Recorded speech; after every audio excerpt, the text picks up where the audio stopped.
Monsieur Tombaugh, qui a donc en 1930 découvert Pluton. Je vous dis ça parce que c'est finalement, on voit que c'est quand même tout ça assez récent. Hein. Enfin, on n'est pas dans la préhistoire, hein. On n'est pas au Moyen-Âge, on est vraiment dans les derniers siècles. Alors, qu'est-ce que je voulais dire après ça en présentation générale? Oui, important, les distances. On appelle unité astronomique la distance Terre-Soleil. C'est logique, c'est la Terre qui sert un peu d'unité de mesure de distance. Ça fait 150 millions de kilomètres, mais bon, c'est pas tellement... Voilà. C'est une unité astronomique. Neptune est à 30 unités astronomiques. Donc Neptune est 30 fois plus loin du Soleil que la Terre. D'accord? Donc ça s'étale un peu. Ce que ne montre absolument pas le dessin, hein, comme d'habitude. Donc ça fait bon, 4,5 milliards de kilomètres, peu importe. Par contre, ce qui m'intéresse plus, parce qu'en astronomie, on est vite dépassé par les milliards de kilomètres, on ne sait pas ce que ça veut dire, on parle effectivement, comme je l'ai dit tout à l'heure, en temps-lumière. Donc, voilà, donc à raison de 300 000 km par seconde, la distance est 150 millions de kilomètres, ça vous faites le calcul, ça fait 8 minutes. C'est-à-dire que quand vous regardez le Soleil, vous le voyez comme il était il y a 8 minutes. Quand vous regardez la Lune, qui est à peu près à 400 000 km, vous la voyez comme elle était il y a un peu plus d'une seconde. D'accord? Et quand vous regardez Neptune, dans une lunette, vous la voyez comme elle était il y a 4 heures. Ça veut dire aussi que quand vous avez une sonde autour de Saturne, elle est à une dizaine d'unités astronomiques. Ça veut dire que quand vous envoyez un signal, met en route l'instrument numéro 3, il faut 10 heures pour que le signal arrive là-bas. L'instrument il dit ok, c'est fait. Et 10 heures après, donc 20 heures après votre signal, vous savez que l'instrument a été bien mis en route. D'accord? Donc il vaut mieux qu'il y ait beaucoup d'intelligence sur les sondes pour arriver à mener un programme scientifique. L'autre chose que je voulais faire comme remarque là-dessus, c'est les temps mis par ces différents objets à tourner autour du Soleil. Comme vous savez, la Terre tourne autour du Soleil en un an, l'orbite, d'accord? C'est même la définition de l'année. Vénus va un peu plus vite, Mercure va beaucoup plus vite, en 3 mois elle a bouclé, donc en fait quand la Terre fait un an, Mercure en a fait 4, enfin a fait 4 tours, Mars c'est 2 ans, et puis vous voyez là-bas qu'on arrive à 164 ans pour Neptune. Alors je voulais mentionner au passage cette histoire d'alignement qui s'inscrit en haut, parce qu'il y a aussi des choses qui souvent, bon je vous ai parlé, Marie a dit tout à l'heure que j'étais secrétaire d'une association qui s'appelle Comité de liaison enseignants astronomes, et on forme les enseignants de primaire, de collège et de lycée à utiliser l'astronomie en classe, en cours de maths, de physique, de sciences de la vie, de littérature, d'histoire des idées, enfin voilà. Donc s'il y a des gens qui sont intéressés, qui connaissent des enseignants ou qui sont eux-mêmes enseignants, on peut en discuter, s'ils ne connaissent pas l'association. Mais pourquoi je dis ça? Parce qu'on s'aperçoit qu'il y a beaucoup d'enfants qui pensent que toutes les planètes sont alignées. Parce que dans les livres, les planètes sont toujours alignées, pour des raisons évidentes. On met aligné là elles ne sont pas tout à fait alignées, ça aurait pu être là, voilà. Et en fait, j'ai regardé, fait des petits calculs, en fait, il faut chercher un plus petit comme un multiple des fréquences de passage. Le résultat des cours, c'est qu'un alignement global, c'est tous les 147 milliards d'années. Donc en fait, le phénomène alignement qu'on met dans tous les bouquins, il est extraordinairement peu probable, moi j'en puisse dire, puisque l'univers ayant 13 milliards d'années d'âge, vous voyez, il faut plusieurs durées de vie d'univers, une bonne dizaine pour avoir une chance d'avoir toutes les planètes alignées. Donc il faut sortir de cette idée que les planètes sont alignées. Oui? Mais,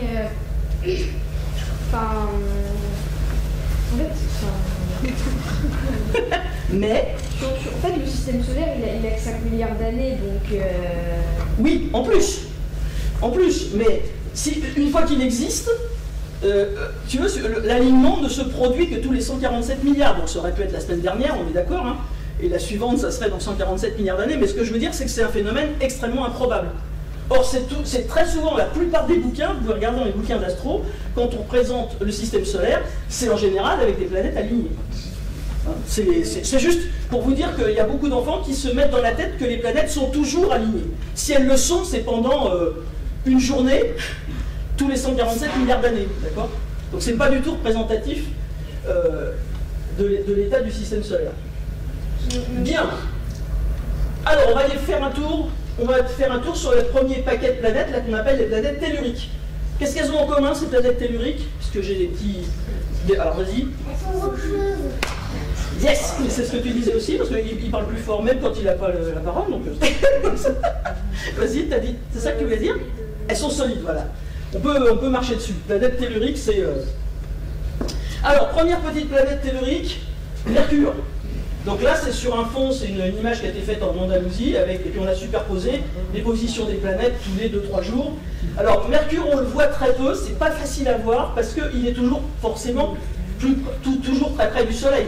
Vous imaginez, nous on est là, Mercure il tourne autour du Soleil, même si c'est pas à l'échelle, il est toujours à l'intérieur, d'accord, de notre orbite. Donc il s'éloigne, on ne voit jamais derrière nous Mercure. On ne peut le voir que juste avant ou juste après, juste avant le lever du Soleil ou juste après le coucher du Soleil, mais pas longtemps, parce qu'il est très proche. Voilà. Donc c'est pour ça d'ailleurs que Mercure a été associé. C'était le messager des dieux, il ne faisait que passer, il passait pas beaucoup de temps, voilà. Donc petite planète qui n'a pas tellement intéressé les gens pendant un bon moment, parce qu'elle ressemble terriblement à la Lune en plus, avec plein de cratères, ça a l'air complètement désert, bon, ça n'a pas intéressé, il y a une sonde marinaire qui est passée dans les années 74-75, en allant ailleurs, hein, en allant vers Mars, elle est passée aux alentours de Mercure, ils ont fait des tas de photos, ils ont fait quelques mesures, mais on a quand même remarqué quelque chose. Alors elle tourne très lentement sur elle-même, hein, 60 jours terrestres pour... voilà. Et elle tourne en 3 mois, comme je vous l'ai dit, autour du Soleil. Il fait des températures, ça dépend si on est du côté Soleil ou du côté ombre. Enfin, ça va de moins 180 à plus 430 degrés. Et il y a un champ magnétique qui est à peu près 1/6 du champ magnétique de la Terre. Donc ça, quand ça a été mesuré au passage par les sondes marinaires, on s'est dit, tiens, une planète qui a l'air d'être morte, qui doit être un bout de roche en fait, un peu... Elle a un champ magnétique. Au passage, Vénus n'en a pas, Mars n'en a pas. La Terre, oui. Mais la Terre, on sait que le champ magnétique de la Terre, il vient du fait qu'il y a de la roche liquide qui tourne dans le cœur de la Terre. La Terre est une planète encore très vivante. Hein. On appelle ça l'effet dynamo, et ça crée des lignes de... Ça crée du champ magnétique. Mercure, on s'est demandé pourquoi. Oui. Mais je crois que l'effet dynamo, il y a une limite. Sûrement, on va pas faire une conférence sur l'effet dynamo, mais... oui, bien sûr, j'ai une limite. Mais l'effet en gros de fabrication du champ magnétique, ça vient des mouvements qui sont à l'intérieur du globe, avec de la roche qui est en fusion, hein, qui est encore liquide. Après, bon, il y a différentes théories là-dessus. Mais en tout cas, ce qui est sûr, c'est qu'on ne s'attendait pas à ce qu'au cœur de Mercure, qui avait l'air d'être complètement mort, il n'y a pas de champ magnétique sur la Lune non plus d'ailleurs. Voilà, donc il y a un champ magnétique. C'est-à-dire que si on avait une boussole et on vous dépose sur Mercure, on vous donne une boussole, vous pouvez vous orienter. Donc, récemment, Mercure a fini par intéresser les gens parce qu'on s'intéresse, comme je le disais tout à l'heure à quelqu'un, maintenant à la totalité de l'histoire du système solaire. On se dit, toutes ces planètes ont une histoire différente, elles sont là, profitons-en pour apprendre sur chacune d'entre elles. Donc il y a une sonde américaine qui s'appelle Messenger, qui est partie en 2004, et justement sa mission, c'était d'aller explorer... d'aller se poser ces questions là, qui sont là. Est-ce qu'il y a effectivement une... Ah, celle-là, oui, celle-là. Pardon. J'étais tellement persuadé. Parce qu'on a fait plein d'essais tout à l'heure qui étaient un peu compliqués, donc voilà, je reprends, excusez-moi. Voilà. Tac. Donc je vois juste les mouvements des planètes. Donc là vous avez Mercure le plus proche, d'accord, Vénus qui est un peu plus lente, la Terre qui est encore un peu plus lente. Et donc, vous voyez, vous vous dites, tiens, lancer un truc sur Mercure, c'est tout près du Soleil, c'est quand même facile, le Soleil, il attire tout, on fonce tout droit et on arrive sur Mercure. Elle a quand même mis 7 ans pour arriver, la sonde Messenger. Hein. Elle est partie en 2004 et elle a été satellisée en 2011. Et vous voyez là tous les effets tous les petits passages, la sonde, elle se fait aider à chaque fois par la gravité, finalement, de la Terre et de Vénus, pour arriver à la fin, mais elle va y arriver, là, on est en 2010, enfin ça ne va pas tarder. Elle va finir par arriver parce qu'il faut, pour qu'elle puisse se mettre en orbite autour de Mercure, qu'elle puisse être sur l'orbite de Mercure à la même vitesse que Mercure. Et Mercure va très vite. Donc il faut réussir à gagner de la vitesse, et c'est pour ça qu'elle fait cet effet de fronde un peu en passant par toutes les autres. Ça c'était une... Et c'était pas du tout évident. Enfin, c'est une planète qui est bizarrement, paradoxalement, difficile à atteindre. Voilà, donc la sonde Messenger, là, je vais mettre une petite main là, hop. La sonde Messenger avait une dizaine d'instruments. Ils ont fait 4100 orbites, des dizaines, des centaines de milliers d'images. Ils sont arrivés à la conclusion qu'il y avait un noyau de fer, qui d'ailleurs, par rapport au rayon de la planète, tient plus de place que le noyau de fer de la Terre. C'est un gros noyau. Ils ont regardé, évidemment, ils ont ausculté avec beaucoup de soin les endroits qui avaient été vus par la sonde Mariner dans les années 70. Ils ont regardé avec soin, là, y compris les géologues sont très intéressés par ces plis, là, ça donne plein d'informations sur la température, les matériaux, etc. On a confirmé ce qui avait été vu au télescope, c'est qu'il y a de la glace d'eau sur Mercure, vous vous rendez compte? Cet endroit où il fait 430 degrés au Soleil, ben, il se trouve que Mercure, comme elle tourne, vous savez que la Terre tourne penchée, 23 degrés et demi, hein, les saisons, ça vous dit quelque chose ça? Et Mercure, il tourne comme ça. Donc en fait, avec les lumières rasantes du Soleil, alors qu'il est quand même proche, il y a quand même des coins dans les cratères qui ne sont pas éclairés. Et donc on a découvert des endroits où il y a de la glace à moins 100, de la glace d'eau sur Mercure. Notamment au pôle de Mercure, dans des cratères qui étaient restés à l'abri du Soleil, si on peut dire. Voilà, donc ils se sont intéressés à ces constellés de cratères. Hein. Mercure a un champ magnétique qui ne lui suffit pas, enfin il n'y a pas d'atmosphère surtout, et donc bon, c'est complètement... ça tombe. Et ils ont détecté sur Mercure, ça c'est très récent, hein, c'est des publications qui datent de l'année dernière ou de l'année d'avant, ils ont détecté des molécules d'hydrogène, d'oxygène, d'hélium, du sodium, voilà, du calcium, qui ont été éjectés de la surface, on pense, par des astéroïdes, des objets qui ont cogné la surface et qui ont fait des cratères. J'ai vu d'ailleurs qu'il y a une superbe expo sur les météorites, là, et les cratères, justement, dans l'univers. Et puis, ce qui est très intéressant, c'est qu'ils ont détecté des cratères fantômes. Vous voyez ces cratères-là, ils ont été recouverts par du magma. Donc, en fait, ça veut dire qu'il y a une activité de type volcanique, magmatique, sur Mercure. Il y a des endroits où il y a des épanchements de lave qui ont complètement envahi des cratères d'impact plus anciens. Donc ça, c'est... Voilà. Mais ils sont arrivés à la conclusion, les scientifiques qui ont travaillé sur ces données, sur le fait qu'il y a effectivement un effet dynamo avec un noyau partiellement liquide.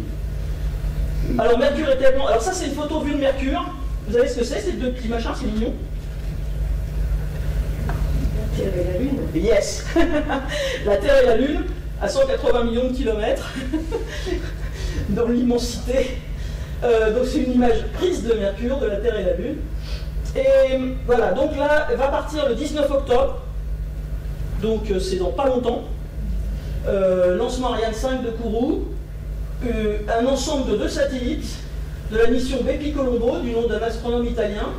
Il va y avoir donc deux morceaux. Il y a l'orbite qui va être prise par le satellite européen et l'orbite qui va être prise par le satellite japonais, qui va donc l'un qui va étudier la surface, la fameuse exosphère, ces matériaux, ces gaz qu'on a trouvés sur Mercure en très petite quantité, mais qui sont générés, enfin qui sont extraits finalement de la couche superficielle, et puis les gens qui vont s'intéresser au champ magnétique et voilà, à l'environnement magnétique de Mercure. Donc ça c'est un projet qui va... alors l'insertion orbitale, vous voyez, on part en 2018 et on arrive en 2026, donc même motif, même punition que tout à l'heure.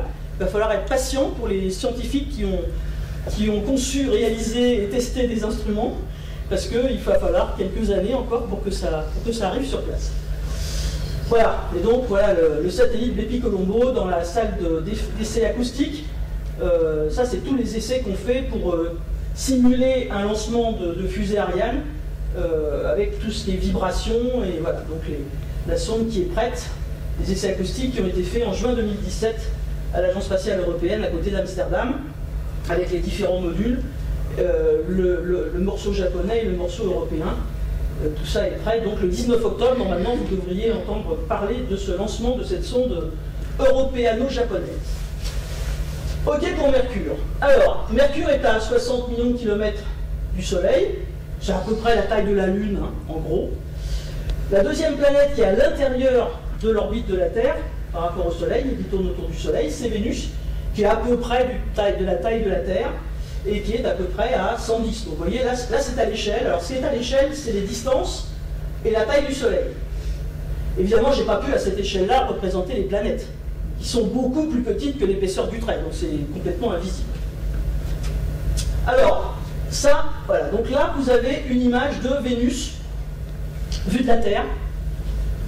Ça, c'est le Soleil. Ça, c'est Vénus. Parce que, évidemment, vu qu'on est dans cette position-là, il peut arriver que depuis la Terre, on voit Vénus sur le fond de Soleil. Alors, il faut bien se positionner, parce que vous voyez un peu la taille relative entre la distance et le truc, il faut bien viser. Ça ne se passe pas souvent, parce que toutes ces orbites sont pas complètement concentriques et pas complètement dans le même plan, même si c'est approximativement le cas. Et donc, une fois de temps en temps, Vénus passe devant le Soleil. Alors ça, les astronomes amateurs adorent. Donc ça, c'est une image qui date de 2004. Dernier passage en date de Vénus devant le Soleil. Et si vous avez raté ça, vous avez raté ça? Non. Il y en a qui l'ont vu. Non, tant mieux, parce que le prochain, alors il y en a eu un suivant en 2012. Donc ça, vous aviez une séance de rattrapage en 2012. Par contre, le prochain, c'est en 2117 et 2125. Donc là, désolé pour ceux qui n'ont vu ni 2004 ni 2012, c'est foutu. Vous pouvez vous consoler avec les superbes photos qu'ont fait les astronomes de ce passage-là. C'est assez... Alors, je vous parle de ça parce que c'est voilà, c'est ce qu'on appelle un transit. Hein, c'est le passage d'un objet sur le fond d'une étoile. Et Vénus, en fait, c'est... Bon, Galilée s'est intéressé à Vénus. Hein. C'est un des sujets aussi qu'il a traité en 1610. Il travaillait beaucoup, ce monsieur. Et il a fait des dessins de Vénus, vue de la Terre. Puisque Vénus est sur une orbite qui est à l'intérieur de la nôtre autour du Soleil, vous imaginez bien qu'on ne peut pas la voir quand elle est devant le Soleil, sauf cas extrême de ce type-là avec du matériel d'observation astronomique. On ne la voit pas quand elle est derrière le Soleil par rapport à nous, hein, parce que toutes ces planètes se baladent. Voilà. Et on peut la voir quand elle est ici. Voilà, quand elle est ici, et ici on la voit, puis on peut la voir aussi un peu ici, mais dès qu'elle est trop proche du Soleil, on ne peut plus la voir. Donc en fait, Vénus, on ne la voit que soit le soir avant le coucher du Soleil, soit le matin après le lever du Soleil. Pas longtemps. Qu'est-ce que je dis? Alors j'ai dit exactement l'inverse de ce que je voulais dire, donc je rembobine. On la voit le soir après le coucher du Soleil, elle est dans les lueurs du Soleil qui se couche, et elle est dans les lueurs du Soleil qui se lève avant, elle se lève avant. Voilà. Donc, et donc, quand elle est plus proche de nous, elle est plus grosse, et quand elle est là-bas, elle est beaucoup plus petite. Ce que Galilée avait observé. Et Galilée, au passage, ça lui a beaucoup servi, ça, pour confirmer que, de son point de vue, comme Copernic l'avait dit, les planètes tournaient autour du Soleil et pas autour de la Terre, parce qu'il a mis au défi qui que ce soit d'expliquer avec cette observation-là, comment, avec cette observation-là, vous m'expliquez que Vénus tourne autour de la Terre. Voilà, donc je vous mets devant un machin, vous mettez des cercles, des grosses boules, et puis vous m'expliquez comment on peut voir ça. Voilà. Et bon, donc ça c'était une des preuves qu'on a eues de... Et c'est pour ça que cette planète s'appelle l'étoile, on l'appelle souvent l'étoile du Berger, hein, c'est l'objet le plus brillant du ciel, évidemment hors de la Lune et du Soleil, et donc elle est à l'est le matin et à l'ouest le soir, comme je l'ai dit juste avant. Et on l'appelle l'étoile du Berger. Beaucoup de gens pensent que c'est une étoile, parce que c'est l'objet le plus brillant du ciel. C'est pas une étoile, c'est une planète, et c'est la planète Vénus. C'est clair pour tout le monde, ça? Ou il y a encore des gens qui pensaient que l'étoile du Berger était une étoile? Souvent on parle de l'étoile du Berger. Toi? Voilà. Donc voilà. C'est pas une étoile. Ça brille comme une étoile, plus que les étoiles d'ailleurs, mais c'est une planète, et c'est la planète Vénus. Alors ce n'est pas une étoile, d'où la Croix-Rouge. Alors Vénus, c'est... alors j'ai mis à chaque fois le petit symbole hein, de chez différentes planètes, le symbole astronomique des différentes...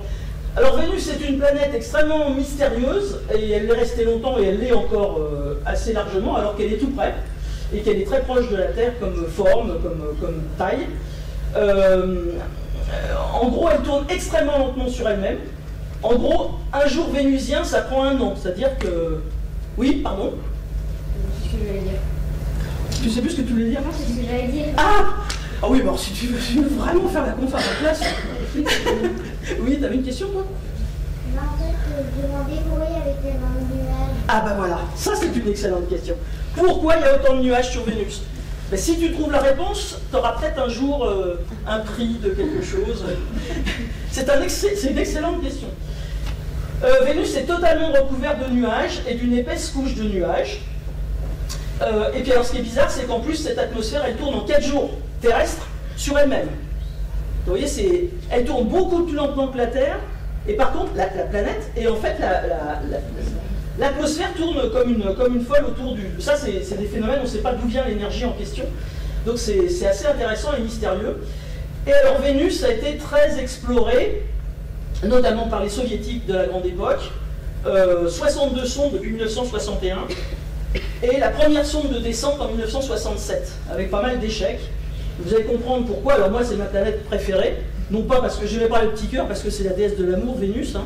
C'est pas la raison fondamentale, c'est parce que j'ai eu la chance de participer à un de ces programmes, donc le programme scientifique qui s'appelait Vieniera, qui est le nom russe de Vénus. 1961-1984, ils ont envoyé 16 sondes, dont 8 avec atterrisseurs, qui sont donc descendus dans l'atmosphère de Vénus. Et là, c'était la découverte de la fournaise totale, c'est-à-dire que la température au sol, là vous avez la courbe de la température, qui diminue un peu ici, tac, quand on est à très très haut. Hein, et puis là, quand on est à peu près 50 km, hop, on tombe ici, et là on arrive à des températures au sol de 450-460 degrés. Voilà, c'est une température difficile pour des instruments, d'autant plus qu'on a une pression atmosphérique qui fait 90 atmosphères. Il fait 90 fois plus lourd, et nous, quand il fait 1013 millibars, ça va, 1025, 1030, on dit qu'il fait lourd aujourd'hui, 1,03. Bon, là, il fait 90 fois cette pression-là. L'atmosphère est extrêmement dense, donc non seulement il y a une atmosphère très épaisse, extrêmement dense, et voilà, donc la pression, une atmosphère, c'est-à-dire l'équivalent de la pression sur la Terre, est à 50 km. Il y a des couches de nuages sur à peu près 30-40 km d'épaisseur. Donc c'était très mystérieux. En fait, ce qu'on comprend, c'est que l'effet de serre a très très bien marché sur Vénus,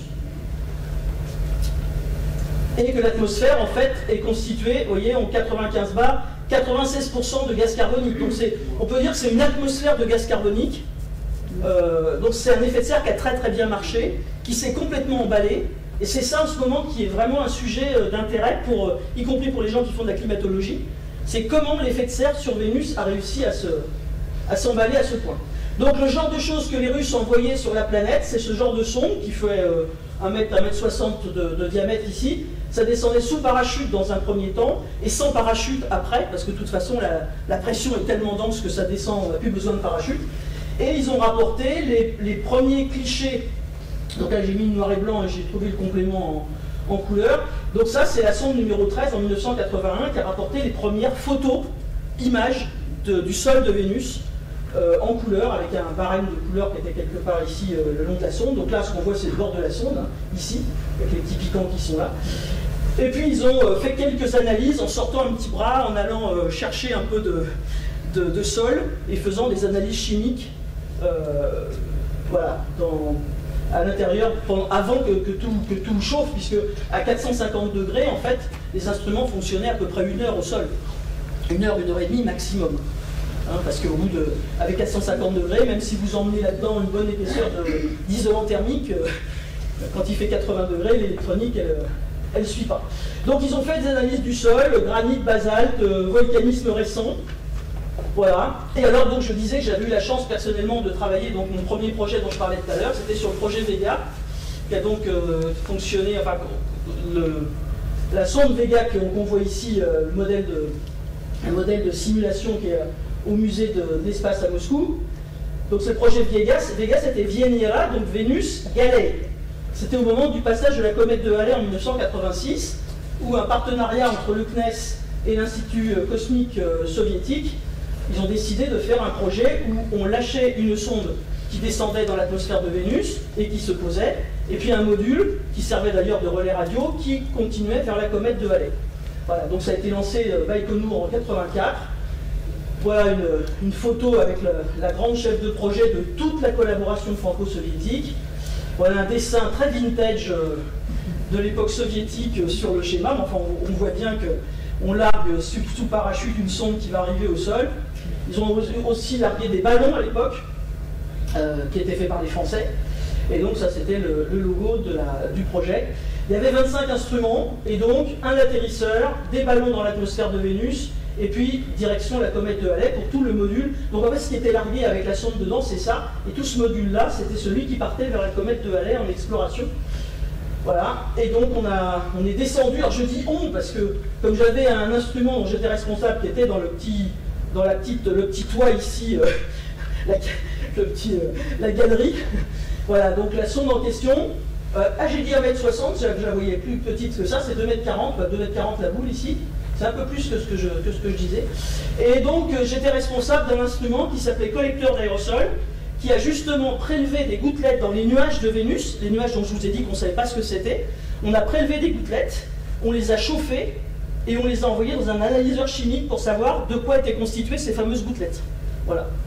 Et donc cet instrument, j'ai rapporté ici une maquette en bois, qui est plus pratique quand même que de voir, voilà, ça c'est une vraie maquette en bois à échelle.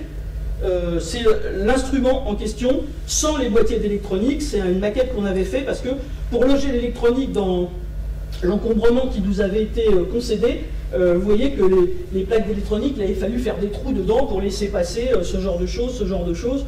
C'était extrêmement compact. Voilà, ça c'est la maquette en bois qu'on avait utilisée pour faire un peu de la visualisation. C'est l'équivalent d'une bonne conception 3D par ordinateur aujourd'hui, mais c'est plus facile à montrer dans une... Voilà. Alors quand vous avez, c'est vrai pour tout ce que je raconte, vous avez à faire un instrument qui supporte les vibrations du lancement de la fusée, avec des gammes de température compliquées. Voilà, donc une taille, une masse qui est bien limitée. Voilà, ça c'est une photo aussi que j'ai retrouvée dans les archives sur Internet, que je n'avais jamais eu à l'époque, de l'instrument connecté sur le spectromètre russe. Et donc ce que je voulais dire à ce propos-là, que je pourrais dire sur tous les autres projets, mais celui-là il se trouve que j'y ai participé, c'est que pour faire un instrument comme ça, même de cette taille-là, ça demande énormément de gens et de compétences différentes. Donc déjà, ce projet-là, ce n'est pas une énorme collaboration. Il y avait un labo du CNRS d'Orléans, il y avait les gens du CEA à Saclay, il y avait l'industriel aérospatial au Muro, et il y avait l'Institut de géochimie de Moscou. Donc 4 partenaires. C'est tout petit par rapport. Il y avait un planétologue qui est celui qui avait proposé au CNES en France de contribuer à ce projet franco-soviétique. Et puis après, il faut plein de gens. Il faut les gens qui ont conçu l'instrument, il faut des électroniciens, il faut des mécaniciens, des thermiciens, des spécialistes des matériaux. Là, il fallait des experts pour les aérosols, puisqu'on piégeait les petites particules, il fallait mettre les plus grosses que 4 microns par là, et puis il fallait aspirer les autres. Ça, c'est une technique en soi. Il faut des chimistes, ou une chimiste en l'occurrence. Il faut des spécialistes en qualité, sûreté de fonctionnement, parce qu'on n'a aucun moyen, si ça ne marche pas là-haut, je veux dire, voilà, on n'a pas droit à l'erreur en quelque sorte. Il faut des techniciens pour faire tous les montages, tous les essais. Je dis ça parce que souvent les gens sont intéressés par l'espace, la planétologie, l'astrophysique, et me disent qu'est-ce qu'il faut faire pour être astrophysicien. Et quand je leur dis qu'il faut faire normal sup et quelques trucs et une thèse et que bac plus 15, peut-être bac plus 20, ils auront un boulot, en passant par des CDD, des postdocs et tout ça. Bon,